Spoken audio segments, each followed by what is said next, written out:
There is a kind of warmth that does not comfort you. It softens you. It smooths the sharp edges of your spirit until you no longer recognize the warrior you once were. You grow accustomed to the gentle glow of convenience, to the soft cushions of a world desperate to make your life easier. And in that ease, a quiet tragedy unfolds. You stop noticing how warmth steals from you in small, invisible pieces, stealing your urgency, your precision, your hunger. Like a fire left unattended, the flame becomes smoke, and the smoke dissolves into nothing. Men call this peace, but it is decay, wearing a pleasant smile. Musashi knew this danger centuries ago.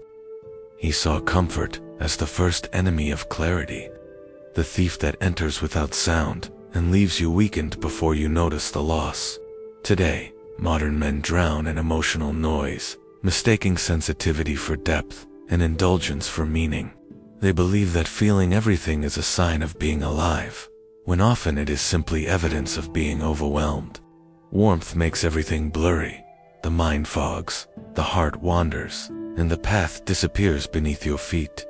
But when you step into the cold, the world sharpens. The noise quiets. The illusions fall away. Cold is not punishment. It is purification. It is where the softness burns off and the steel beneath begins to show. This is your invitation. Leave the warmth behind, if only for a moment, and remember what it feels like to stand like a warrior again. Hidden inside the frost is a truth you've long forgotten. Coldness is not the absence of feeling. It is the discipline to feel only what is real. Ancient warriors understood this instinctively. They lived in a world without constant stimulation, without screens demanding attention, without the endless chatter that fractures a man's inner silence. Their minds were winter skies clear, empty, vast. Modern men live beneath flashing neon storms. Their thoughts jump like restless flames. Their attention scatters. Their spirits shiver beneath the weight of noise, and they wonder why peace feels impossible. Coldness sharpens you the way winter air sharpens breath. Each inhale becomes a reminder of your own existence, and each exhale cuts through distraction like a blade sliding through cloth. Musashi sought this clarity in the mountains, training alone in the harshness of nature. He understood that solitude was a furnace, and cold discipline was the hammer that shaped his mind. In isolation, the world cannot lie to you. In silence, your excuses freeze and crack. When you lower the emotional temperature inside you, something miraculous happens. Truth reveals itself. Not the emotional truth built from fear or longing, but the truth that stands even when your feelings collapse. Coldness becomes a mirror. It shows you where you are weak, where you are clinging, where you are pretending. It does not flatter you.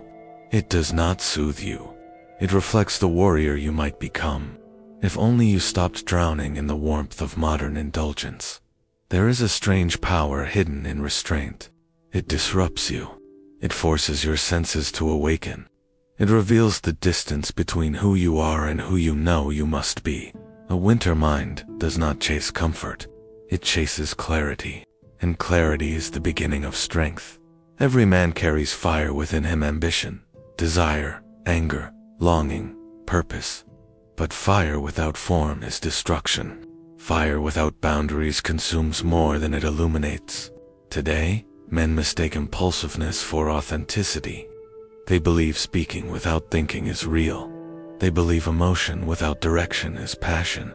But a furnace without walls becomes a wildfire, and a wildfire burns a man's life to ash. Musashi understood a paradox. Most men never learn. Passion becomes powerful only when cooled.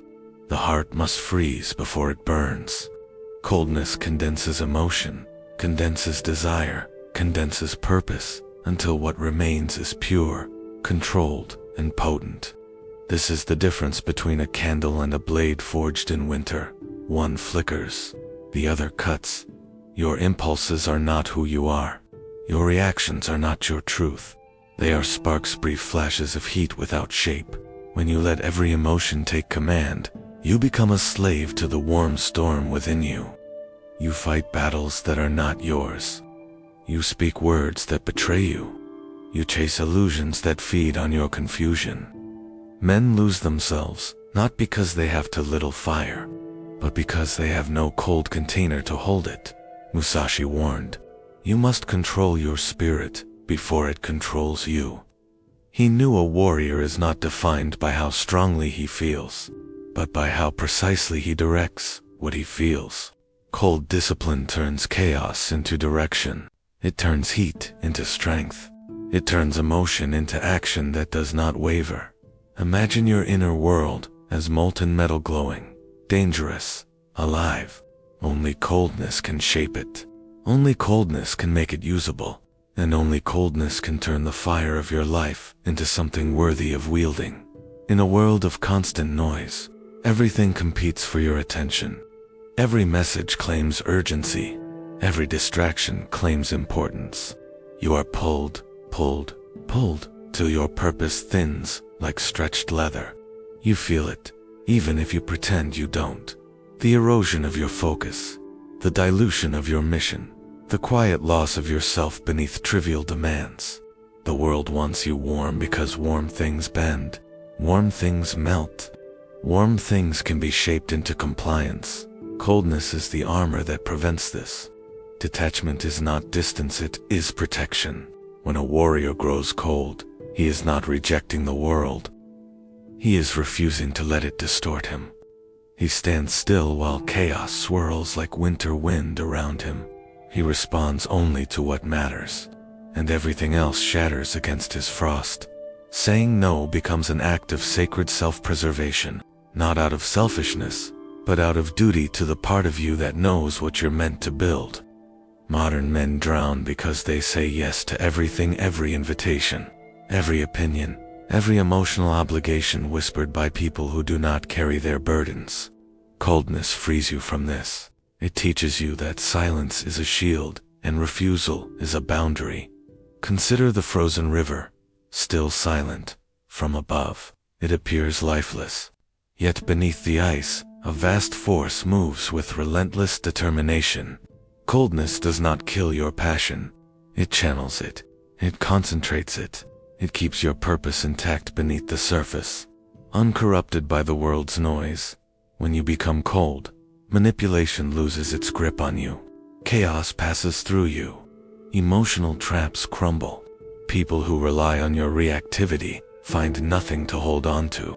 Your purpose no longer sways with the winds of circumstance.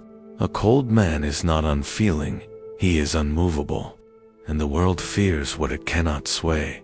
There is a phase in every warrior's life when he steps onto a path where no one can follow.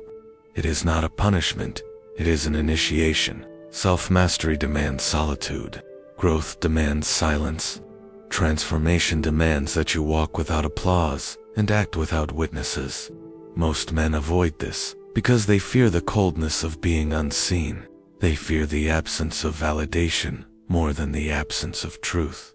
Musashi walked alone, not because he hated people, but because he understood that companionship can become comfort, and comfort can become limitation. The warrior who needs to be understood is still chained. The warrior who needs to be admired is still begging.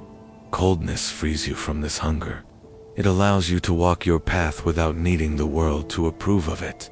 Modern men crave recognition like warmth in winter. They post their progress. They broadcast their struggles. They cling to feedback because silence feels like death. But the frost-covered path teaches a different lesson. The most important steps are the ones no one will ever know you took. Loneliness becomes a forge. Solitude becomes a mountain wind that strips away every illusion you carried. In the cold, you discover what remains when comfort, praise, and understanding fall away. Sometimes that discovery hurts. Sometimes it terrifies you.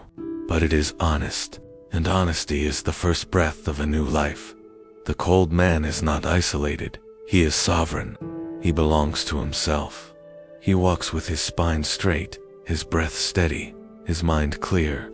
The world may misinterpret his silence. but he no longer bends his truth into shapes others can understand. Coldness teaches you this. Better to walk alone on the right path than warm yourself beside the wrong fire. The world sells you illusions like merchants selling cheap lanterns in a fog. They promise comfort, ease, indulgence. They promise that you can live without discipline, without sacrifice, without silence. They promise that your emotions deserve to guide you, that your desires define you, that your sensitivity is proof of your soul. But illusions glow only in the darkness of confusion. When the cold light of clarity rises, they crack, they fade, they disappear. Cold perception is the antidote to a lifetime of deception. It removes the romantic fog that convinces you people will save you, the world owes you, or that life is supposed to feel soft. Coldness slices through this with one clean strike. It shows you what is real, what is fleeting, and what is poison. Musashi taught, perceive that which cannot be seen with the eye. He meant that the truth is never loud. It is never warm. It stands quietly behind the curtain of your instincts, waiting for you to still your emotions long enough to see it. Only a cold mind can recognize the traps hidden beneath comfort. Only a cold heart can resist the seduction of ease. When you learn to be cold, fantasies lose their color. You stop chasing people who drain you. You stop believing the stories you tell yourself to avoid responsibility. You stop hoping life will become easier and start demanding that you become sharper. Coldness is not the death of feeling. It is the funeral of illusion. And when illusions die, truth finally breathes. Becoming cold is not a moment, it is a practice, a daily ritual of lowering the emotional temperature until your mind becomes clear enough to see your path. Musashi lived by a triad of strength, silence, solitude, discipline. These were not dramatic gestures. They were the quiet, unseen habits of a man forging himself continuously.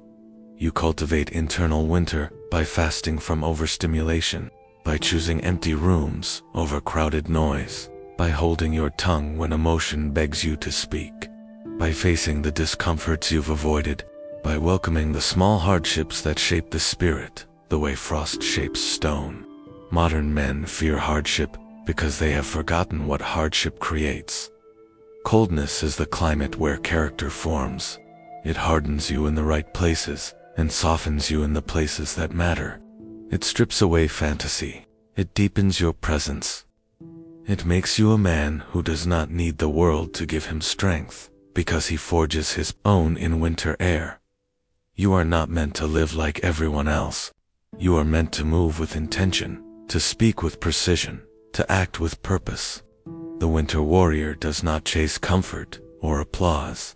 He walks the long path without announcing it. He endures the silence without resenting it. He welcomes the frost because he knows it reveals the truth. Coldness is not cruelty. It is refinement. It is the temperature where steel is tested, where weakness breaks, where the self you pretend to be finally dies, so the self you are meant to be can rise. But walk into the cold. Let it carve you. Let it clarify you. Let it return you to the warrior you were always meant to become. Because in the end, cold is not the enemy. It is the birthplace of strength.